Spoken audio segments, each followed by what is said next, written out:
어, 이 시대 한국 교회가 정말 문제가 많다고들 이야기를 하고, 심지어 교회의 문제들이 시사 고발 프로그램에서까지 다루어지면서 세상 사람들의 온갖 구설수에 오르는 모습을 우리가 볼 때가 있습니다. 많은 성도들이 이제 어디 가서 교회 다닌다고 말하기가 부끄러울 때가 있고, 또 저 역시 세상 사람들에게 떳떳하게 목사라고 말하기 어려움을 느낄 때가 있습니다. 이유는 내가 생각하기에도 한국 교회가 문제들이 많고 또 부끄러운 어떤 행동들을 할 때가 있기 때문이죠. 그럼에도 불구하고 사랑하는 성도 여러분, 우리가 교회를 소중하게 생각하셔야 하고 교회를 사랑하셔야 합니다. 교회 안에 여러 가지 문제들이 많지만 우리에게 있어서 너무나도 중요한 것이 교회입니다. 우리의 신앙과 우리의 삶에 결정적인 영향을 끼치는 곳이 어떤 교회를 만나냐, 아니 교회 그 자체이기 때문이죠. 그래서 오늘 시편 122편 9절을 보면 이 다윗이 9절을 기록한 마음이 이해가 됩니다. 9절을 보면 전 표준세 번역으로 읽어드리겠습니다. 주 우리 하나님의 집에 복이 깃들기를 빈다. 여러분 정말로 그렇습니다. 주님의 몸된 교회에 하나님의 복이 있기를 저와 여러분이 기도하셔야 합니다. 다윗은 누가 성전에 올라가자고 하면 너무나도 기뻤다고 고백합니다. 1절에 보면 사람들이 나를 보고 주님의 집으로 올라가자 할 때에 나는 기뻤다. 이건 순례자들의 공통된 마음일 겁니다. 성전을 향하여 가는 발걸음이 가벼운 것은 성전을 보고 싶은 기쁨 때문이죠. 그리고 예루살렘에 도착해 보니까 예루살렘 성읍 또한 너무나도 아름답게 느껴집니다. 3절을 보면 예루살렘아 너는 모든 것이 치밀하게 갖추어진 성읍처럼 잘도 세워졌구나. 또 예루살렘에서 만난 12지파 각 처에서 올라온 순례객들이 너무나도 사랑스럽고 반갑게 느껴지는 것입니다. 4절에 다윗은 이렇게 노래합니다. 모든 지파들, 주님의 지파들이 주님의 이름을 찬양하려고 이스라엘의 전례를 따라 그리로 올라가는구나.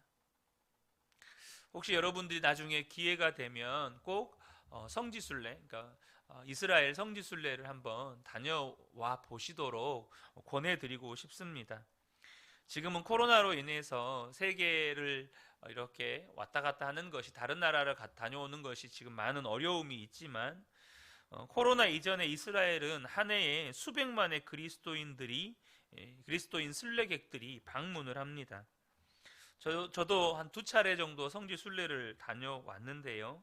그 성지 순례를 갈 때 기억에 남는 몇 분이 계시는데요. 그 중에 한 분은 가나 혼인잔치 기념교회라는 곳이 있는데 저희 시찰 목사님들이 그곳에서 우리가 가나 혼인잔치 하면 물이 포도주로 변한 이 기적의 사건이 있었던 곳 아니겠습니까? 그래서 저희가 어렸을 때 이 주일학교에서 배웠던 예수님이 말씀하시니 물이 변하여 포도주 됐네, 이 찬양을 우리 시찰 목사님들이 그곳에서 크게 이렇게 기쁨으로 불렀습니다. 그 찬양을 부르는데 제 안에도 너무 큰 기쁨이 있었어요. 근데 기억에 남는 한 여성도님이 계셨는데 그 외모 생김새로는 남미에서 오신 성도님 같았어요. 근데 이분이 이 찬양이 끝날 때 이 여자 성도님이 우리는 무슨 찬양을 부르는지 모르죠. 그런데 그 찬양이 끝났을 때 그 여성도님이 아멘이라고 크게 화답을 하시는 거예요. 그러면서 이제 영어로 이렇게 질문을 하시는데 한국말로 예수님의 이름이 뭐냐 이렇게 물어보셨어요. 그래서 우리가 예수다라고 이렇게 소개를 해드렸죠. 또 한 성도님 또한 이 남미에서 오신 여자 성도님이셨는데 굉장히 나이가 드신 할머니 성도님이셨습니다. 저희가 이제 겟세마네 동산을 방문을 하고 있을 때 이분이 얼마나 그곳에 예수님께서 땀방울이 핏방울이 될 만큼 기도하셨다는 대목들이 성경에 기록이 되어 있지 않습니까? 그곳을 방문하는데 그곳에서 이제 중요 포인트라고 이제 관광지다 보니까 이렇게 정해놓은 곳들이 있어요. 근데 이 할머니 성도님이 그곳마다 그곳에 가서 기도를 하시는 거예요. 예수님이 기도하셨다는 그곳에 가서 그분도 정말 다른 분들은 그냥 보고 지나가는 분들도 많은데 그곳에서 그냥 그 지점 요소마다 가서 기도하시는 거예요. 그 감격에 사로잡혀서 그 모습이 그냥 성지 순례를 가는 것보다, 그러니까 성지 순례의 그 요지보다 그 모습이 저에겐 더 큰 은혜가 되더라고요. 사랑하는 성도 여러분, 여러분들은 하나님 앞에 예배 드리러 올 때, 예배당에 예배 드리러 올 때 그런 기쁨이 있으신가요? 기쁘지 않은 분들도 계시리라고 생각이 됩니다. 다윗이 경험한 성전에 올라갈 때 느끼는 기쁨이 무엇인지 모르시는 분들도 있고, 경험해 보았지만 이제는 언제 그런 기쁨을 경험했는지 기억나지 않는 분들도 계실 겁니다. 그런데 여러분, 우리가 주님 앞에 나오는 기쁨이 없는 신앙생활을 하시면 안 됩니다. 그냥 억지로 교회 가고 할 수 없이 교회 가는 신앙생활은 이건 두려운 일입니다. 왜냐하면 그것은 종교생활이기 때문에 그렇습니다. 여러분, 우리가 종교생활하면 사람은 율법적으로 바뀌게 되고, 혹 율법적으로 바뀌지 않으면 여러분 교회를 떠나게 됩니다. 여러분, 어떻게 다윗처럼 성전에 가자고 누가 말해주면 그게 그렇게 기쁨이 될 수 있습니까? 답은 간단합니다. 교회를 사랑하면 그렇게 됩니다. 6절에 다윗이 이렇게 축복합니다. 예루살렘에 평화가 깃들도록 기도하여라. 예루살렘아, 너를 사랑하는 사람들에게 평화가 있기를. 다윗이 성전에 올라가는 것을 기뻐했던 이유는 그가 예루살렘 성전을 사랑했기 때문입니다. 여러분, 교회를 사랑한다는 말이 무슨 의미가 있을까요? 아니, 무슨 의미일까요? 켄 가이어가 쓴 묵상하는 삶이란 책을 보면 어느 랍비의 제자들이 랍비를 찾아와서 랍비여, 우리가 선생님을 사랑합니다, 이런 고백을 하는 장면이 기록이 되어 있는데요. 그때 랍비가 책을 보다가 제자들이 자기를 사랑한다고 하니까 정색을 하고 제자들에게 묻습니다. 나의 아픔이 무엇인지 아느냐? 그때 제자가 당황하죠. 선생님의 아픔이 무엇인지 모르기 때문입니다. 그래서 잘 모르겠습니다 라고 대답을 했어요. 그랬더니 랍비가 하는 이야기가 나의 아픔이 무엇인지도 모르면서 어떻게 나를 사랑한다고 하느냐라고 반문을 합니다. 저도 이 내용을 보면서 저도 이 강단에서 인사말처럼 성도님들께 사랑하고 축복한다고 말을 하지만 저 역시 성도님들의 아픔을 모르면서 사랑한다는 말을 남발하고 있다는 생각이 들었습니다. 그건 정말로 우리 성도님들께 죄송한 일이죠. 여러분, 교회를 사랑한다는 말은 교회의 아픔이 무엇인지를 아는 겁니다. 교회의 아픔이 무엇인지 알려면 어떻게 해야 되죠? 교회 안에 더욱 깊숙이 들어와야 합니다. 왜 가족들이 서로의 아픔을 합니까? 항상 보대끼고 살기 때문입니다. 마찬가지죠. 교회를 사랑한다는 말은 교회에 깊숙이 들어와 교회의 아픔을 안다는 이야기입니다. 그렇기 때문에 교회를 주일 예배만 왔다 갔다 하는 성도들은 교회의 아픔이 무엇인지를 잘 모릅니다. 멀리서 지켜보는 것이 편하죠. 그리고 자기 마음에 불편한 것이 뭔가 생기면 언제든지 교회를 떠날 마음을 가지고 있는 것입니다. 여러분, 교회를 사랑하는 사람은 그렇지 않습니다. 교회를 사랑하는 사람은 교회의 아픔을 합니다. 그리고 아픔을 알지만 교회를 떠나지 않습니다. 왜요? 사랑하니까. 그 교회의 아픔을 자기 것으로 생각합니다. 부족한 것은 어떻든지 자기가 메꾸려고 하고, 문제가 있다면 어떻든지 그것을 풀어가려고 합니다. 왜요? 사랑하니까. 다윗이 성전을 사랑한 것은 예루살렘에 있는 산이 웅장하고 아름답기 때문이 아닙니다. 예루살렘 도성이 세상에서 가장 아름답고 화려한 도성이기 때문이 아닙니다.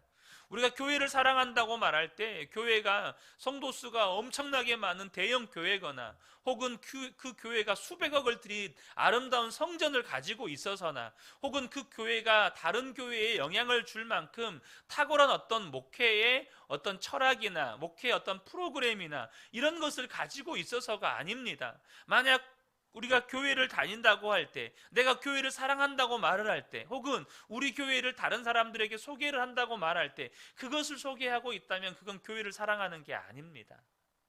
그 교회가 내가 좋아할 만한 어떤 이유를 가지고 있어서 그 이유를 자랑하는 것 뿐이죠.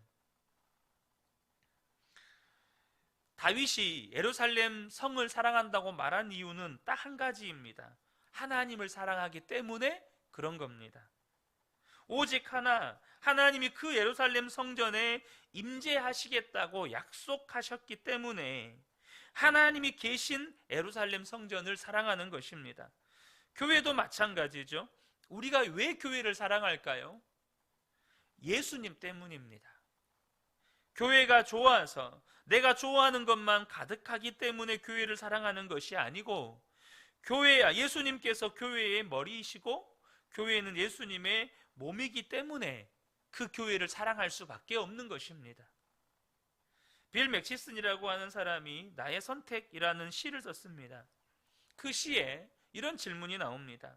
너는 갈릴리에 가난하고 비천한 나 예수를 사랑하느냐? 너는 갈릴리에 가난하고 비천한 나 예수를 사랑하느냐? 저 역시 제 마음속에 이따금씩 일어나는 여러 가지 불만들이 있고 때로는 원망들이 있고 우울한 생각들이 있습니다. 이유가 뭘까요? 이 질문에서 답이 나옵니다. 진정으로 주님을 사랑하지 못하기 때문입니다. 진정으로 주님을 사랑하지 못하기 때문에 내 삶에 일어나는 어떤 일들 때문에 어떤 불만이나 원망이나 때로는 우울한 생각들에 사로잡히는 거죠. 갈릴리에 가난하고 비천한 그 예수님을 진정으로 사랑하지 못하니까 그렇게 되는 것입니다. 주님을 사랑하게 되면 내 삶에 나를 사랑하신 주님께서 내 삶에 일어나는 모든 일을 허락하셨는데 원망할 이유가 없죠. 불평할 이유가 없게 되는 겁니다. 여러분, 주님을 사랑하면 그렇게 되는 겁니다. 사랑하는 성도 여러분, 좋은 교회를 세우시는 분은 주님이십니다. 우리가 세울 수 있는 게 아니에요. 그러나 우리가 할 수 있는 것이 하나가 있어요. 그게 뭐냐면 교회를 사랑하는 겁니다. 교회가 허물과 문제가 많습니다. 왜냐하면 허물과 문제가 많은 사람들이 모여 있는 곳이기 때문에 그렇습니다. 이 세상에 완전한 사람은 단 한 사람도 없습니다. 하나님이 사람을 지으실 때 완전한 사람 짓지 않으셨습니다. 완전한 사람은 딱 한 분 계시죠. 딱 한 분 계십니다. 참 인간이셨던 예수님. 인간이 예수님이셨을 때 그분만 완전한 사람이셨습니다. 그러나 여러분, 이 땅에 완전한 사람이 없죠. 그것 때문에 완전하지 못한 사람들이 모여서 주님의 몸된 교회 공동체를 이루다 보니 여러분, 교회 안에 문제들이 생깁니다. 그런데 그것 때문에 마음이 아프고 때로는 고통스럽기도 합니다. 근데 저와 여러분이 아셔야 돼요. 우리가 겪는 고통은 주님이 겪으시는 고통에 비하면 아무것도 아닙니다. 왜요? 주님은 그 교회의 머리시거든요. 주님은 그 교회의 머리세요. 그러니까 내가 겪는 고통이 아무것도 아니다, 이 말을 하는 게 아닙니다. 그러나 주님이 겪는 고통에 비하면 내가 교회를 다니면서 겪게 되는 고통은 아무것도 아니라는 것입니다. 우리가 어떻게 저런 교회가 있을 수 있지? 이런 생각이 드는 교회도 있습니다. 하지만 주님은 심지어 그 교회조차도 주님이 머리라고 말씀하십니다. 그러니 주님이 겪으시는 고통은 우리가 상상할 수가 없는 거죠. 우리가 왜 문제가 많은 교회를 여전히 사랑합니까? 주님을 사랑하기 때문에, 그 고통스러워하시는 주님 때문에 여전히 허물이 많고 문제가 많지만 그 교회의 허물을 외면할 수가 없는 거죠. 그리고 교회를 위해 기도하면서 때로는 문제를 품고 때로는 그 허물을 내 허물로 여기고 교회가 바로 서도록 뜨겁게 사랑하며 교회를 위해서 기도하는 거죠. 그러면 좋은 교회는 주님이 만들어 가시는 겁니다. 나는 예수님을 사랑하는데 교회는 사랑할 수 없어 라고 말한다면 그것은 거짓말입니다. 여러분, 그럴 수가 없어요. 왜냐하면 주님을 사랑하는 건 곧 교회를 사랑하는 것이고 교회를 사랑하는 건 곧 주님을 사랑하는 것이기 때문입니다. 저도 지금까지 목회를 16년 정도 해오면서 교회에 실망해서 교회에 깊이 들어가지 않으려는 분들을 종종 뵐 때가 있고 또 그분들의 심정을 충분히 이해도 합니다. 얼마나 마음이 아프고 그동안에 받은 상처가 크고 부담스러우면 여러분 그렇게 하시겠어요? 그래서 오히려 이제는 큰 교회만 가려고 하고 큰 교회에 가더라도 주일 예배만 드리려고 하고, 여러분 그런 분들은 아마도 더 이상 교회에서 상처받을 일이 없을지도 모르겠습니다. 왜요? 깊이 들어가지 않으니까. 그러나 한 가지를 기억하셔야 합니다. 하나님이 교회를 통해서 부어주시는 은혜도 경험하지 못하는 것입니다. 5절 말씀을 보면 다윗이 하나님께서 엄청난 복을 주셨다는 것을 이야기합니다. 5절을 보니까 이 예루살렘 성전에 하나님의 거기에 다스리는 보좌가 있어요. 거기에 다스리는 보좌가 놓여 있으니 다윗의 가문의 보좌로다. 하나님께서 다윗의 가문을 엄청나게 축복하셨습니다.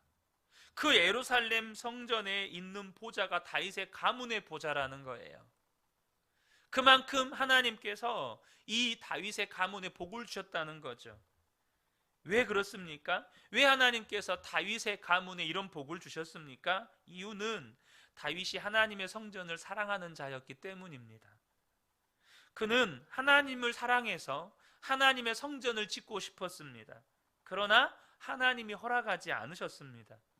여러분, 하나님이 허락하지 않으시면 어떻게 합니까? 그냥 포기하죠. 하나님이 막으신 거니까. 그런데 다윗이 어떻게 합니까? 성전을 비록 짓는 것을 허락하지 않으셨지만 그는 성전 건축을 위한 모든 준비를 마칩니다. 그 아들 솔로몬이 성전을 지은 건 아버지가 준비해 놓은 것으로 성전을 지은 겁니다. 하나님은 성전을 사랑하는 다윗의 마음을 받으셨습니다. 그래서 다윗의 가문을 형통하게 하셨고 다윗의 가문에서 예수 그리스도가 나게 하셨습니다. 여러분, 하나님의 성전을 사랑하는 자를 하나님이 그렇게 복을 주십니다. 이 말씀은 교회에도 똑같이 적용이 됩니다. 하나님은 이 시대에 교회를 사랑하는 자를 찾으십니다. 도대체 누가 나의 몸인 교회를 사랑하는가? 만약 교회의 모든 것이 다 좋다면, 부족한 것이 만약에 없다면, 그러면 교회를 사랑하는 자를 하나님이 복 주실 이유가 무엇이 있죠? 교회 안에 부족함이 없는데, 교회가 허물이 없는데, 그러면 내가 교회를 위해서 할 수 있는 게 아무것도 없어요. 교회가 완전해 버리니까. 여러분, 교회가 문제가 많습니다. 어지간하기만 하면 교회를 떠나버릴 것 같은데, 그런데도 교회를 사랑하는 성도를 여러분, 하나님께서 어떻게 외면하실 수가 있겠느냐는 거죠. 주님의 몸된 교회가 문제가 많습니다. 허물도 많아요. 때로는 그것 때문에 많은 성도들이 아픔도 겪습니다. 그런데 그럼에도 불구하고 그 교회를 사랑하는 성도를 하나님은 절대 외면하지 않으신다는 겁니다. 하나님께서는 반드시 그 성도에게 하나님의 복을 부어주십니다. 저는 우리 그은혜교회 모든 성도님들이 하나님이 복을 부어주실 수밖에 없는 분들이 되기를 축복합니다. 그게 뭐죠? 주님의 몸된 교회를 사랑하는 겁니다. 여전히 교회가 문제도 있고 허물도 많고 때로는 그것 때문에 내가 고통스럽기도 하지만 여러분, 가정이 문제가 많습니다. 가정이 때로는 나를 고통스럽게도 합니다. 여러분, 그런데 그 가정을 떠납니까? 떠나지 않습니다. 마찬가지죠. 교회에 문제가 많아요. 또 그것이 나를 아프게도 합니다. 그러나 주님의 몸된 교회이기에, 주님이 사랑하는 교회이기에, 주님께서 십자가의 핏값을 주고 사신 교회이기에 나도 그 교회를 사랑할 때 하나님은 그 성도에게 복을 주신다는 거죠. 저는 우리 모든 성도님들이 이 땅에 주님께서 이 땅에서 살아가게 하시는 동안에 하나님께서 섬기게 하신 그 교회를 통해서 반드시 하나님께서 부어주시는 복을 누리게 되시기를 예수님의 이름으로 축복합니다. 아멘.